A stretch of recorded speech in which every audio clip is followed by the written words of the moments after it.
예, 오늘은 감사는 믿음의 삶을 살게 한다. 감사는 믿음의 삶을 살게 한다라는 제목으로 말씀의 은혜를 나누겠습니다. 오늘 말씀의 주제가 감사와 믿음이에요. 감사와 믿음. 오늘 우리가 이 추수감사 주일로 하나님께 예배를 드립니다. 그래서 한국 교회는 전통적으로 이 11월 셋째 주에 추수감사 절기로 해서 이 절기를 기념절기로 지켜오고 있습니다. 우리가 이 감사절기를 지키는 이유는 매우 분명하죠. 이 감사절기를 지킴으로 해서 우리가 하나님 앞에서 우리의 삶에 하나님께서 주신 은혜를 다시 한번 감사하면서 하나님 앞에 영광 돌리는 그런 삶을 살고자 하는 것이 목적이죠. 한번 여러분 생각해 보세요. 이 감사절기를 이제 오늘 예배를 드리면서 여러분들이 내가 하나님께 감사한 게 뭔가를 한번 묵상하고 여기 나오셨는지.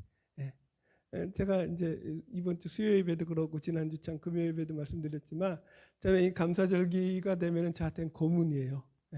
이 감사에 대한 걸 갖다가 주제를 찾으려고 아주 그냥 제가 할 수 있는 한 최선의 노력을 다하고 막 그러는데 이건 고문이에요. 감사가 아니라. 그러니까 감사에 아예 빠져 사는 거죠. 그런데 그러면서 정말 감사가 내 안에 있느냐를 묵상을 하는 거죠. 여러분들 한 10분이라도 한번 혹시 묵상해 보셨나요? 여러분들 시간 속에서 지난 한 주간을 살아오면서 내가 하나님 앞에 감사한 게 무엇이었나 한번 묵상해 보셨나요? 안 하셨다면 여러분들 한번 좀 묵상해 보시길 권해요. 집에 가셔서도 내 삶에 정말 하나님 앞에 감사한 게 뭔가 여러분들 하나님이 있다는데 내 삶은 왜 이래요? 이러지 마시고 감사가 넘쳐나는 그런 은혜의 절기가 되기를 주의 이름으로 축복합니다. 제가 감사절 설교를 많이 했지만 오늘 본문의 말씀을 가지고 감사라는 주제를 가지고 말씀을 전하는 것은 처음인 것 같아요. 지난주에도 계속 말씀을 준비하면서 감사와 관련된 여러 가지 이제 성경에 나오는 말씀들을 찾아보았는데 그 본문 가운데서 이 본문이 제 마음 가운데 제일 흡족한 그런 본문이었어요. 오늘 본문의 말씀은요, 세월을 아끼라라는 말씀으로 아주 유명한 주제의 말씀이죠. 에베소서 5장 15절부터 쭉 이어지는 말씀이거든요. 여기 에베소서 5장 15절로 16절 같이 한번 잠깐 볼까요? 그런즉 너희가 어떻게 행할지를 자세히 주의하여 지혜 없는 자같이 하지 말고 오직 지혜 있는 자같이 하여 세월을 아끼라 때가 악하니라. 이렇게 나와요. 그러니까 이 전체 본문의 주제는 이제 하나님을 믿는 믿음의 백성들은 그 인생을 믿지 않는 그런 어리석은 사람들처럼 그렇게 자기가 살고 싶은 대로 마음대로 막 살아가는 것이 아니라 세월을 아끼면서 지혜롭게 살아가야 한다라는 게 바울의 겉면이었죠. 그죠? 그래서 세월을 아끼라는 게 가장 핵심 주제입니다. 그러면은 세월을 아끼는 지혜로운 삶을 어떻게 살 수 있느냐라고 했을 때 바울은 여기서 몇 가지로 얘기하죠. 17절 보니까 그러므로 어리석은 자가 되지 말고 오직 주의 뜻이 무엇인가를 이해하라. 그러니까 주의 뜻을 이해하면서 살아가는 거죠. 삶 속에서. 두 번째가 18절에 술 취하지 말라. 이는 방탕한 것이니 오직 성령으로 충만함을 받으라. 성령에 충만한 삶을 살아야 된다라는 거죠. 그 다음에 19절이 시와 찬미와 신령한 노래들로 화답하며 주께 노래하고 찬송하면서 살아라. 그러니까 주님을 찬양하고 경배하면서 살아가는 거, 이게 바로 지혜로운 삶이고 믿음의 삶이다라고 얘기하는 거죠. 그러면서 20절에 마지막으로 하나 더 얘기하는 게 21절도 있죠. 여튼 간에 범사에 우리 주 예수 그리스도의 이름으로 항상 하나님 아버지께 감사해라. 감사하는 삶이야. 그게 어떤 삶이라고요? 지혜로운 믿음으로 살아가는 지혜로운 삶이야 라고 우리들에게 권면하고 있다라는 거예요. 그래서 감사하는 삶은 결국 우리 신자들의 삶 가운데서 주님의 뜻대로 살게 하는 삶일 뿐만 아니라 성령 충만한 삶이고 시와 찬미와 경배로 하나님께 영광 돌리는 삶이 되어서 믿음의 삶을 살아가는 그런 삶이 된다라는 것이 바울의 오늘 말씀의 내용입니다. 설교 끝났습니다. 저는 이때가 제일 재밌어요. 오늘 말씀의 주제는 다 전달해 드렸어요, 여러분들. 여러분들 이제 이걸 여러분들이 이제 저는 이제 풀어드리는 거고, 여러분들이 이 부분은 이제 여러분 나름대로 묵상하시면서 이해하시면 됩니다. 그래서 보세요, 주의 뜻대로 사는 삶이란 게 뭐죠? 주님의 뜻대로 사는 삶은 곧 다른 말로 하면 믿음의 삶이에요, 그죠? 성령 충만한 삶이 뭐죠? 그것도 믿음의 삶이에요, 그죠? 여러분들 이해 가시죠? 지금 보세요. 내가 하나님 앞에 찬양과 경배를 드리면서 살아가는 거예요. 하나님 앞에 찬양 드리면서 하나님의 영광을 돌리면서 사는 거예요. 그건 무슨 삶이에요? 그것도 믿음의 삶이에요. 그래서 지금 감사하는 것도 마찬가지로 가장 우리 성도들이 하나님 앞에 지혜롭게 살아가는 믿음의 삶 가운데 하나다라고 지금 본문에서 이야기를 하는 거예요. 그래서 오늘 본문을 가지고 제가 말씀의 제목을 감사는 믿음의 삶을 살게 한다라고 정한 것이고요. 자, 첫 번째 주제예요. 이 악한 때, 이 시대가 악하다는 거죠. 이 악한 때가 악하다는 거죠. 이 악한 때에 대한 이야기를 말씀을 좀 주제로 시작을 하려고 해요. 이 악한 때의 특징이 뭐냐면 감사가 사라지는 시대다라는 거죠. 자, 본문 말씀 우리 에베소서 5장 16절 17절 다시 한번 같이 읽어볼까요? 시작. 세월을 아끼라 때가 악하니라. 그러므로 어리석은 자가 되지 말고 오직 주의 뜻이 무엇인가 이해하라. 예, 여기서 세월을 아끼라 때가 악하니라 라고 하는 말씀에서 이 때가 악하다라는 말이 뭔가 하면 하나님을 대적하고 외면하는 세상을 가리키는 거예요. 그래서 이 악이 그냥 단지 세상에서 말하는 도덕적이고 윤리적인 그런 뭐 어떤 범죄를 지어서 악한 것이 아니라 그걸 넘어서서 그걸 포함해서 우리가 살아가고 있는 이 세상이 온통 하나님을 대적하는 사탄의 세력들이 지배하고 있는 세상. 그래서 세상 풍조를 따라가고 있는 거라는 차원에서 이것이 악하다라고 얘기하는 거예요. 그래서 이 악한 세상, 악한 시대의 대표적인 특징이 뭐냐? 믿음이 없는 시대다. 그래서 이 믿음이 없다라는 걸 다른 말로 하면 감사가 없는 시대다라고 말할 수 있는 거예요. 미국의 케빈 드 영이라고 하는 개혁주의 교회 목사님이신데 이분이 쓴 크레이지 비지라고 하는 그런 우리말로 번역된 미친 듯이 바쁜이라고 하는 그런 책이 있어요. 이 책을 보면요, 이 시대는 이 세상의 모든 트렌드가 쉴 새 없이 새로운 변화를 추구한다라는 거예요. 그래서 사람들을 미친 듯이 바쁜 그런 어떤 흐름으로 사람들을 몰아가는 시대다라고 이야기를 합니다. 그래서 바쁜데 어떻게 바쁘냐면은 crazy, 미친 듯이. 그러니까 너무 바쁜 거예요. 정신없이 막 그냥 살아가는 거예요, 여러분들. 제가 예전에 어느 TV에서 유명 연예인의 시간 스케줄을 갖다가 보여주는 내용을 봤는데 그런 스케줄이 어떻게 되냐면 우리는 스케줄을 어떻게 되죠? 하루 계획표 짜면은 시간 단위로 짜잖아요. 시간 단위로. 그런데 이 연예인은 스케줄이 분 단위야, 분 단위. 예. 와, 기가 막히게. 그러니까 한 시간에도 바쁠 때는 막 2개, 3개의 스케줄이 있어서 그걸 소화해내야 되니까 분 단위로 움직이는 거예요. 분 단위로 살아가는 거예요. 여러분 분 단위로 살아보셨어요? 얼마나 바쁜 거예요. 우리도 그렇잖아요. 여러분 보세요. 우리가 쓰고 있는 이 핸드폰이죠. 스마트폰이 이게 이제 몇 년 못 써요. 몇 년 못 쓰면 벌써 또 업그레이드된 새로운 게 나와가지고 그것도 안 사면 또 젊은 애들은 유행 떨어진다고 해가지고 유행에 뒤처진다고 해가지고 그거 사야 되는 거죠, 여러분들. 그러니까 수시로 바뀌는 거예요, 수시로. 이렇게 바쁘게 흘러가는 흐름 속에서 저자는 우리가 잃어버린 게 2가지가 있다라고 하는데 그 첫 번째가 감사고 두 번째가 기쁨이다. 이렇게 이야기를 하는 거예요. 그러니까 바쁜 세상을 살아가면서 이 감사와 기쁨을 잃어버리는 삶을 살고 있더라라는 거죠. 그럼 왜 감사를 잃어버릴까요? 바쁜 것과 감사를 잃어버린 게 무슨 관계가 있냐면은 여러분 이게 앞만 보고 달려가다 보니까 뒤를 돌아볼 시간이 없는 거예요. 그런 거 비슷하죠, 여러분들. 우리가 흔히 이 시대를 무한 경쟁 사회라고 부릅니다. 그래서 이 시대를 대표하는 가장 큰 그 2 단어를 표현하자면은 능력주의하고 물질주의라고 말할 수 있어요. 그죠? 이 시대는 물질주의와 능력주의가 지배하는 시대예요. 하나 책 소개를 더 할까요? 정의란 무엇인가라고 해서 여러분 지식인들은 좀 여러분들 안 읽었으면 여러분들 여튼 이게 아주 유명한 책이에요. 마이클 샌들이라는 사람이 쓴 책인데 여기서 이 사람이 또 공정하다는 착각이라는 그런 또 좋은 책을 냈어요. 공정하다는 착각. 이 책에 보면은 책에서 말하는 내용이 뭐냐면 젊은이들을 오늘날 사로잡고 있는 주제가 능력주의라는 거예요. 능력주의. 그래서 이 시대는 어떻게 해서든지 개인의 능력을 인정받아서 그 능력을 통해서 성공하는 시대이기 때문에 젊은이들이 그것을 공정하다고 생각하고, 왜냐하면 이제는 그 능력을 인정받으면 성공할 수 있으니까. 옛날에는 뭐가 인정받았죠? 뭘로 인정받는 거죠? 집안, 그죠? 사회적 지위, 그게 그 사람을 인정해 주는 거죠.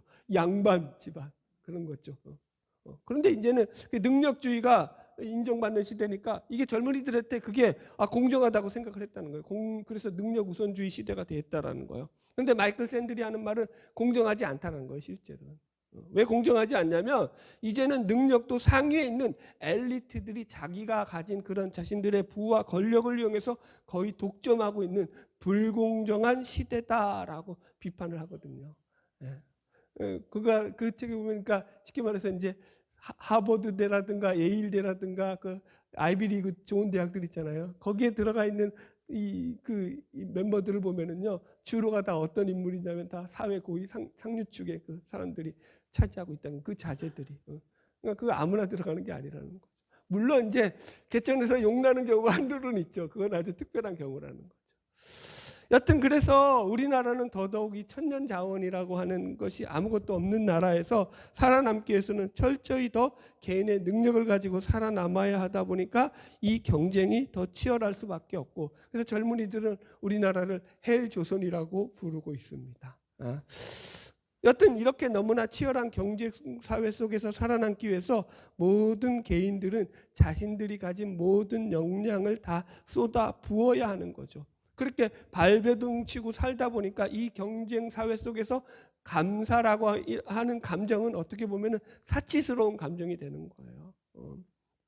또한 개인의 능력이라는 말이 이게 뭐냐면은 자기가 능력으로 어떤 일을 이룬다라는 거거든요. 그죠? 자 보세요. 내 능력으로 어떤 일을 이루었어요. 그럼 그게 여러분 자기 실력으로 이루고 자기 힘으로 이룬 거잖아요. 그럼 거기에 감사가 따라올 수 없죠. 내 힘으로 이루었는데 뭐가 감사해요? 내 능력으로 내가 열심히 해가지고 돈 벌고 내가 열심히 해서 높은 자리에 올라간 건데, 니들도 올라오고 싶으면 니들 능력을 키워, 이렇게 가는 거죠. 감사가 없다라는 거죠. 내가 잘해서 내가 돈 벌고 내가 잘해서 내가 성공한 것이기 때문에 특별히 감사할 것이 없다라고 생각한다는 거죠. 저는 여기에 바로 이 세상이 가진 악함의 함정이 있다라고 생각을 합니다. 자꾸 여러분, 이 세상은요, 너는 이 치열한 세상 속에서 살아남기 위해서 너는 남들보다 더 나은 능력을 가져야 해.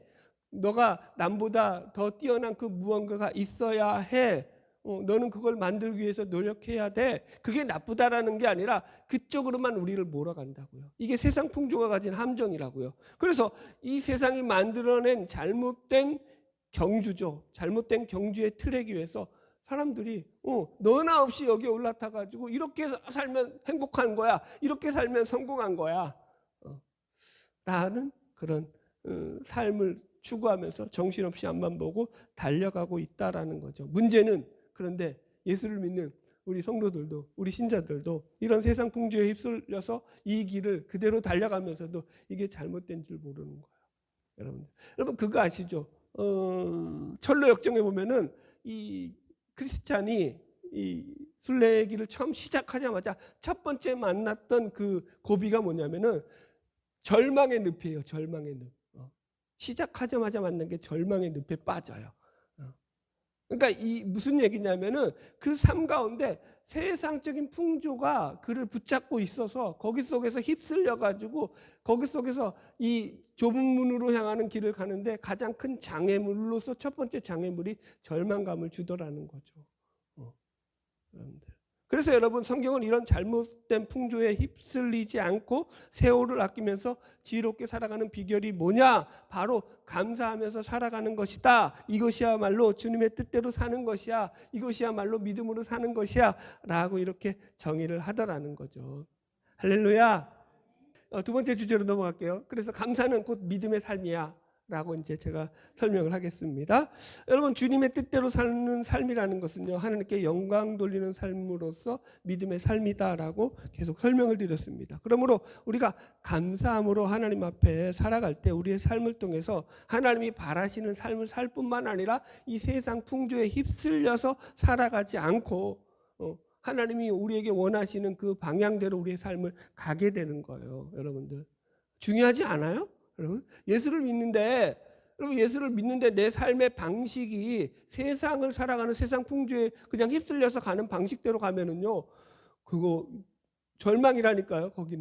거기로 가면은요 망하는 길이라는 거예요. 그죠? 멸망의 도시로 들어가는 거예요. 그런데 그걸 모르고 그냥 그렇게 살아도 되는가 보다라고 생각을 한다니까요. 아니에요. 그렇게 살면 안 돼요. 여러분들.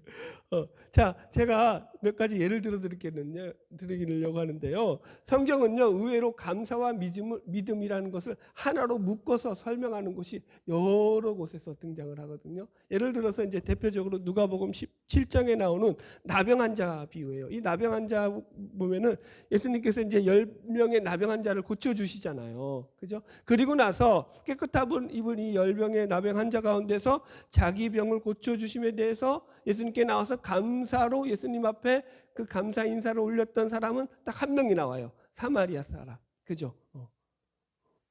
이것도 모른다고 하면 심각한 거예요. 이걸 알아야 돼. 그래서 그 한 사람의 감사가 성경에 나오는데요. 그래서 이게 감사절 설교로 가장 목사님들이 많이 하는 설교 가운데 하나예요. 여러분들도 여러 번 들어보셨죠. 자, 그런데 제가 여기서 흥미로운 걸 하나 알려드릴게요. 제가 말씀을 읽어드릴게요. 누가복음 17장 15절이에요. 그 중에 한 사람이 자기가 나은 것을 보고 큰 소리로 하나님께 영광을 돌리며 돌아와 예수의 발 앞에 엎드려 감사하니. 예수의 발 앞에 엎드려서 뭐 했다고요? 감사했다. 감사의 표현을 한 거예요. 그거는 사마리아 사람이라 이렇게 나와요. 그리고 나서 예수님께서 그 사마리아 사람에게, 예수님께 감사했던 그 사마리아 사람에게 하시는 말씀이 이래요. 17절. 예수께서 대답하여 이르시되 10사람이 다 깨끗함을 받지 아니하였느냐? 그 9은 어디에 있느냐? 이 이방인 외에 하나님 앞에 영광을 돌리러 돌아온 자가 없느냐 하시고 그에게 이르시되 일어나 가라, 내 믿음이 너를 구원하였느니라 하시니. 어떻게 했다고요? 내 믿음이 너를 구원하였다라고 말씀하시는 거예요. 지금 이게 흥미로운 거 발견했나요? 이 나병 환자는 예수님께 뭐 했다고요? 감사했다고요. 그런데 예수님은 그걸 어떻게 해석했다고요? 네 믿음이 너를 구원했다라고 해석을 해주셨다라는 거예요. 그러니까 이 나병 환자의 감사는요, 예수님께서 보시기에는 이건 믿음의 고백이었다라고 예수님이 풀어주신 거예요. 예수님이 틀릴 수 있어요, 없어요? 없죠. 그럼 무슨 말인지 이해가 가시겠죠. 그러니까 예수님의 말씀을 풀이하자면 이 나병 환자의 감사는 곧 믿음으로 한 고백이었다라는 뜻이 되는 거죠. 그죠? 한 군데 제가 더 읽어드릴게요. 골로새서 2장 6절로 7절이에요. 그러므로 너희가 그리스도 예수를 주로 받았으니 그 안에서 행하되 그 안에 뿌리를 박으며 세움을 받아 교훈을 받은 대로 믿음에 굳게 서서 감사함을 넘치게 하라. 믿음에 굳게 서서 감사함을 넘치게 하라. 이런 말씀이 나와요. 믿음에 굳게 서서 감사함을 넘치게 하라. 감사를 어떻게 하라고요? 믿음에 굳게 서서 하는 게 감사야 라고 바울이 이야기하더라는 거죠. 그러니까 감사라는 것은요, 철저하게 어떤 문제다? 영적인 문제야 라고 이렇게 말을 하는 거예요. 누가 감사할 수 있냐? 믿음에 굳게 선 사람들이 감사할 수 있는 거예요, 여러분들. 그러니까 말씀을 좀 풀이하자면 우리의 믿음은요, 뭘로 증명된다라는 거예요. 믿음이 증명되는 가장 좋은 수단 중에 하나가 감사라는 거예요. 감사. 여러분들이 감사로 나갈 때 그 감사는 우리를 믿음으로 이끌어 간다는 거예요. 감사가 우리를 믿음으로 이끌어 가요. 여러분들. 너무 고급스러운 말을 써서 정신이 없는데. 자, 쉽게 표현해 볼게요. 여러분, 감사하면서 살잖아요. 감사하면서 사는 사람들은 얼굴을 보잖아요. 그러면 그 얼굴 가운데 가장 큰 특징이 뭐냐면 잘 웃어요. 웃어요. 얼굴이 환해요. 여러분들. 제 얼굴을 보세요. 물론 이제 혼자 있을 때는 우중충하죠. 근데 이제 여러분들하고 얼굴을 맞대잖아요. 그럼 어땠죠, 제 얼굴이? 화나지 않나요? 너무 또 오바나? 여러분, 기본적으로 여러분 이 얼굴이 밝아요. 별로 대단한 일이 아니잖아요. 작은 일 같은데도 그걸 보고 밝게 웃고 감사하는 삶을 살아요. 이게 바로 여러분 그 감사하는 것의 특징이죠. 제가 설교를 하면서도 여러분들 말씀을 전할 때 여러분 그 말씀을 전할 때 여러분들의 표정을 보잖아요. 그럼 여러분들의 표정 가운데 너무 기뻐가지고 즐거워서 이게 얼굴이 환한 사람들이 있어요. 제가 마음으로 축복하죠. 잘 될지어다. 달라요. 달라. 말씀이 막 그냥 초롱초롱해요. 여기서 지금 제일 초롱초롱한 사람이 누군지 아세요? 우리 집사람. 못 쳐다보겠어. 나중에 레이저비를 써가지고 말씀 하나 놓칠까 봐. 내가 그러니까 얼마나 내가 은혜가 되겠어. 딴 사람도 아니고 우리 집사람이 이렇게 은혜를 받으니까. 여러분 그런 거예요. 여러분들 생각해 보세요. 말씀을 들으면서 내가 아멘으로 기쁘게 받고 말씀을 감사함으로 받을 때 그 말씀에 왜 열매가 없겠느냐고요. 할렐루야. 자, 웃으시기 바랍니다. 이런데도 안 웃는다 그러면 이건 강심장인 거야. 여러분 성경에 나오는 감사의 이야기를 좀 정리하겠습니다. 왜 믿음과 감사가 그럼 이렇게 상관관계를 가지느냐, 제가 조금 더 설명을 드릴게요. 믿음이라는 것은요, 하나님이 주신 은혜를 받아 누리는 수단이 믿음이에요. 그죠? 그러니까 내가 예수를 믿는다고 했을 때 하나님이 주신 은혜에 내가 반응하는 거거든요. 그죠? 그러니까 받아 누리는 수단인데, 그래서 내가 살아가는 모든 삶이 하나님의 은혜임을 고백하면서 살아가는 것이 곧 믿음이라고 말합니다. 그래서 하나님의 뜻대로 사는 믿음이라는 것은 곧 그 삶의 가장 근본 밑바닥에 뭐가 있냐면은 내 삶의 주인은 내가 아니고 하나님이십니다라고 하면서 그분을 인정하는 그분에 대한 그 인정함이 있다고요. 그게 바로 믿음이라고요. 이런 차원에서 감사가 똑같다라는 거죠. 복음주의의 거장이었던 존 스토트 목사님께서 장래의 은혜라는 책을 썼는데, 이 책에 보면은 감사를 이렇게 정의했어요. 감사란 대가나 값없이 받은 것과 그 배후에 있는 호의에 대한 자연스럽게 흘러나오는 기쁜 마음이다.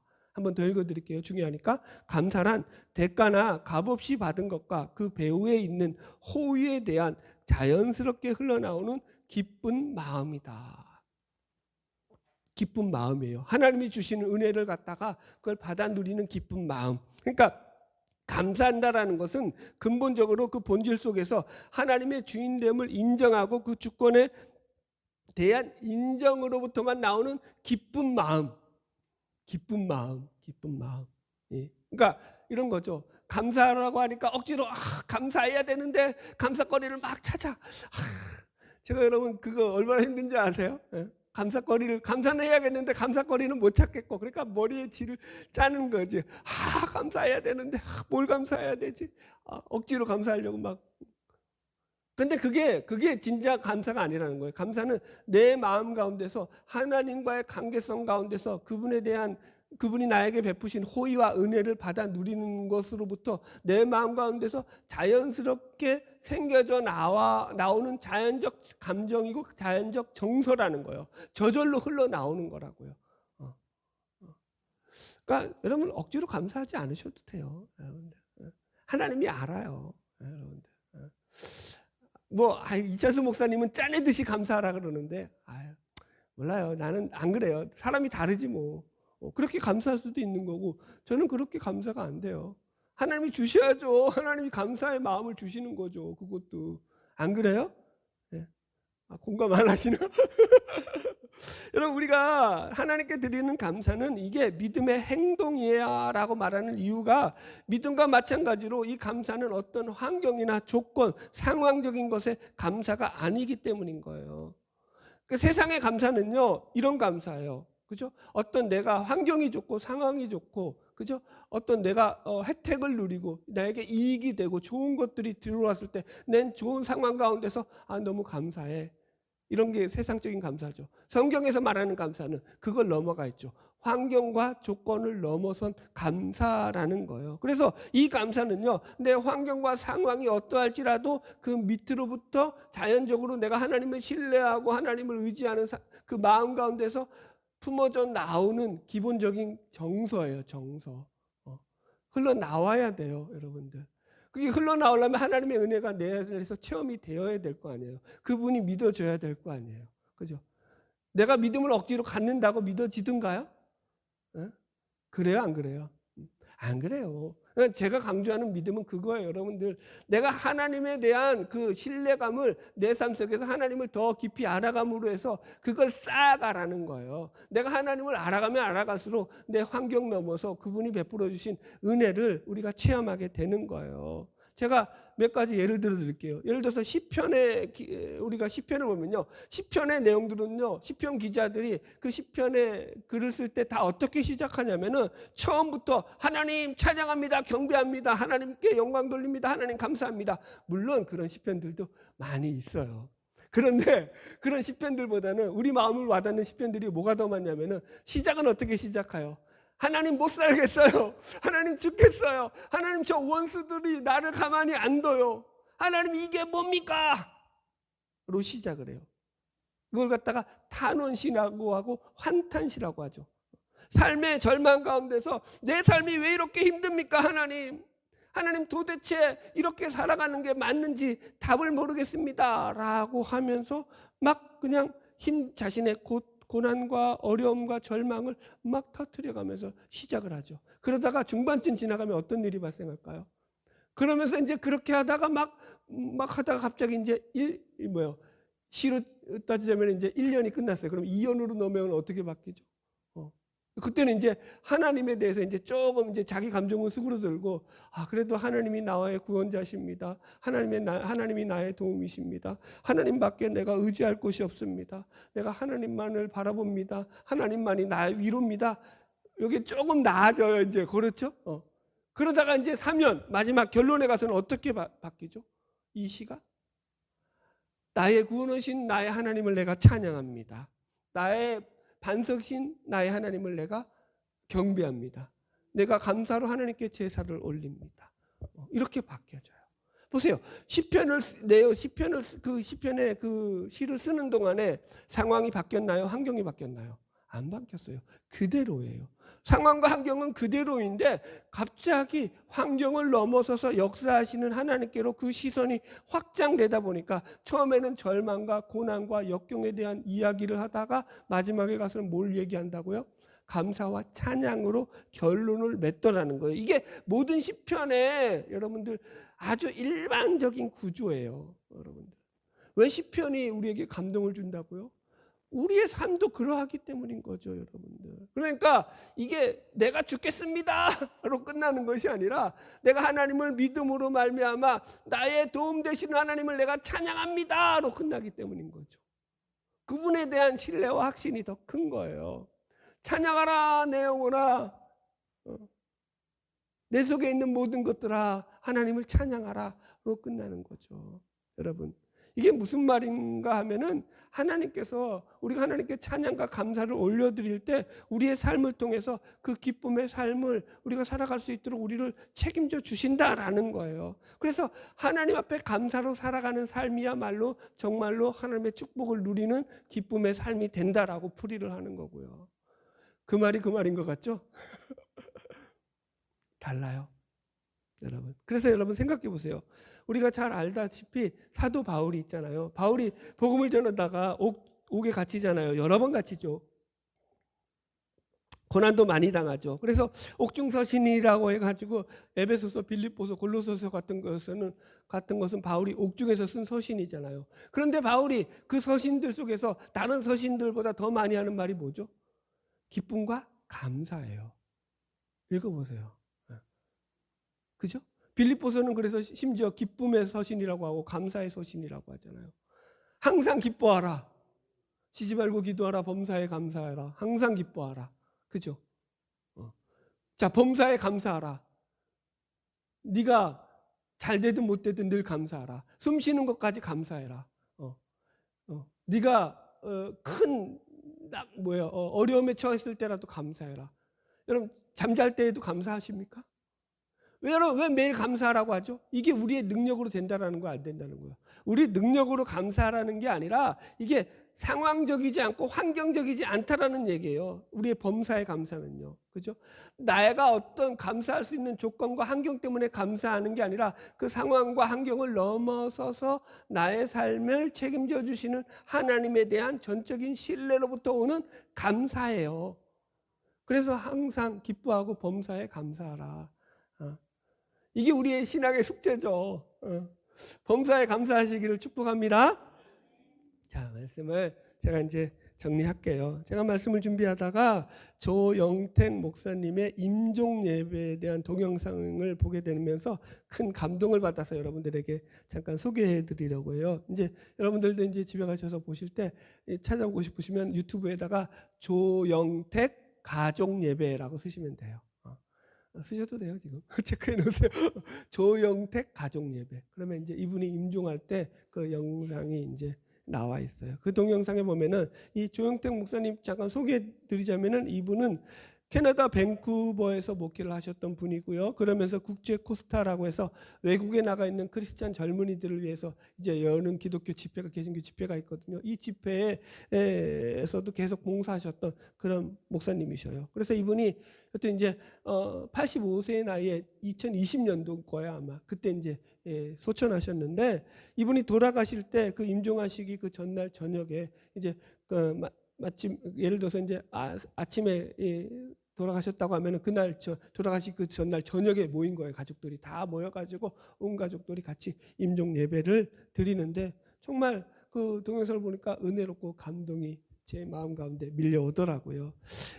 이제 모든 찬양과 기도와 막 이런 순서들이 다 정리가 되면서 자녀 중에 한 분이 이렇게 물어요. 아버지 우리에게 전할 말씀이 있으세요? 라고 무슨 할 말씀이 있으세요? 라고 해요. 그러자 이건 이제 힘이 있겠어요? 없겠어요? 없죠. 그러니까 진액을 뽑아내는 거죠. 거의 죽어가는 목소리지만 그러면서도 이런 그 목소리 가운데 이런 말씀을 하셔요.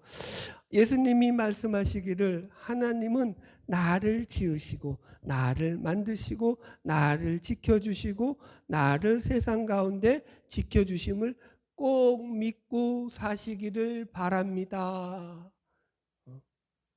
이렇게 말씀을 하셔요. 나중에 이제 한 말씀 더 하실 때 진이 다 빠져서 하시는 말씀 가운데 이렇게 말씀하셔요. 내 주권자는 하나님이십니다. 하나님께서 나와 함께 하십니다. 내가 대장이 아닙니다. 내가 대장 되려고 하지 맙시다. 하나님이 대장입니다. 대장 노릇하지 맙시다. 하나님 대신 대장 노릇하지 맙시다. 발음도 어눌하게 이게 진이 다 빠지셔가지고 하시는 말씀인데 한마디 한마디가 기가 막히죠. 이 사모님의 증언에 따르면 마지막에 임종하실 때 이렇게 말씀을 남기시고 임종하셨대요. 주님 저는 행복합니다. 이제 더 할 것이 없네 라고 여러분 이 말씀을 남기고 소천하셨대요. 여러분 그러니까 이분은 인생을 하나님이 주신 선물로 살다가 하나님께 멋지게 돌아가신 거죠. 여러분. 그래서 제가 나중에 이 목사님에 대한 자료를 좀 찾아봤어요. 그러니까 이분이 살아계실 때도 늘 성도들과 젊은이들에게 하셨던 가장 핵심적인 메시지가 뭐냐면 내가 대장 노릇하지 말자라는 거예요. 하나님이 대장이시라는 거예요. 늘 이 메시지가 이분의 메시지 핵심이셨다라는 거예요. 저도 마찬가지 아니에요, 여러분들 늘 하는 소리가. 여러분 그러니까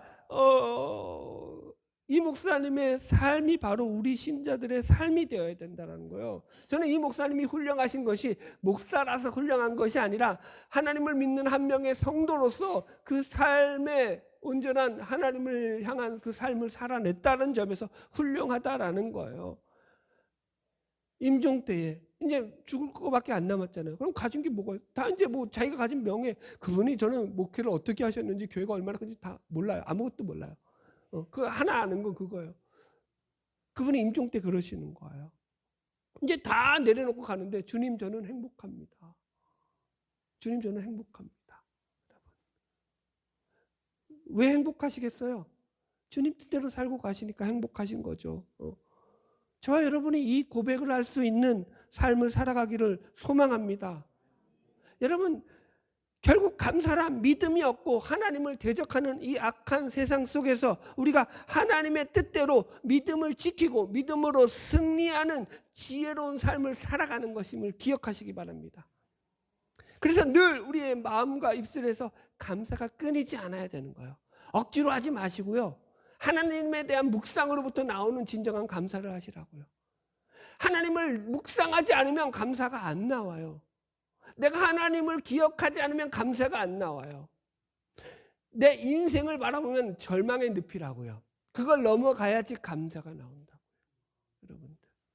그래서 늘 우리 입술에서 감사가 나오려면 그분과 관계 맺음으로써 그분과 연결된 삶 속에서 그분에 대한 묵상이 내 속에 있어져야지만 감사가 나와요. 아멘. 여러분, 제가 가스라이팅 하는 거 아니에요. 여러분들 어떻게 좀 그렇게 하려고 하는 거 아니에요. 진짜예요. 하나님과 연결되어져야지만 감사가 나와요. 그게 진짜 믿음이에요. 세상처럼 어떤 조건과 환경으로 감사하라는 게 아니라는 거죠. 결론의 말씀입니다. 스펄전 목사님의 유명한 말이 있습니다. 촛불을 보고 감사하는 자에게는 전등불을 주시고, 전등불을 보고 감사하는 자에게는 달빛을 주시고, 달빛을 보고 감사하는 자에게는 햇빛을 주시고, 햇빛을 보고 감사하는 자에게는 햇빛도 달빛도 필요 없는 영원한 천국의 빛을 주신다. 명언이죠. 기독교 명언이죠. 여러분, 할렐루야. 여러분, 저와 여러분의 삶을 통해서 하나님을 향해서 늘 감사할 수 있는 이런 마음이 생겨나기를 축복합니다. 이것도 은혜인 거죠. 이것도 믿음인 거죠. 그래서 여러분, 우리가 감사를 생각해야 되죠. 여러분, 제가 얘기했잖아요. 한 주간 저는 감사가 힘들었다고요. 진짜 힘들었어요. 감사의 주제를 찾으려고 하니까 너무 감사가 안 되는 거예요. 너무 힘들었어요. 네, 그런데 여러분들 보세요. 그 힘든 시간을 보냈던 만큼 어떤 일이 발생했는지 아세요? 점점점 주일이 가까우고 점점점 감사에 대한 설교를 하나님 앞에서 이제 여러분들에게 전할 그 시간이 가까울수록 제 안에서 감사의 마음이 이렇게 부풀어 올랐을까요? 아니면 쪼그라들었을까요? 어땠을 것 같아요, 여러분들은? 대답 잘하세요. 부풀어 올랐어요. 어마어마하게 부풀어 올랐어요. 지금은 뭐 그냥 어디다가 내버려도 다 감사할 것 같다. 근데 이것도 교만이지. 그러니까 감사가 그런 거죠, 여러분들. 여러분, 조용택 목사님께서 임종하실 때 하셨던 그 고백처럼 우리의 삶을 마치는 그 순간에 주님 행복했습니다. 주님 저는 행복했습니다. 라고 고백하고 그분한테 갈 수 있다면 여러분 더 뭐가 있겠습니까? 할렐루야. 바라기는 저와 여러분을 통해서 날마다 감사가 고백되어지는 귀하고 복된 삶이 되기를 주님의 이름으로 축원합니다.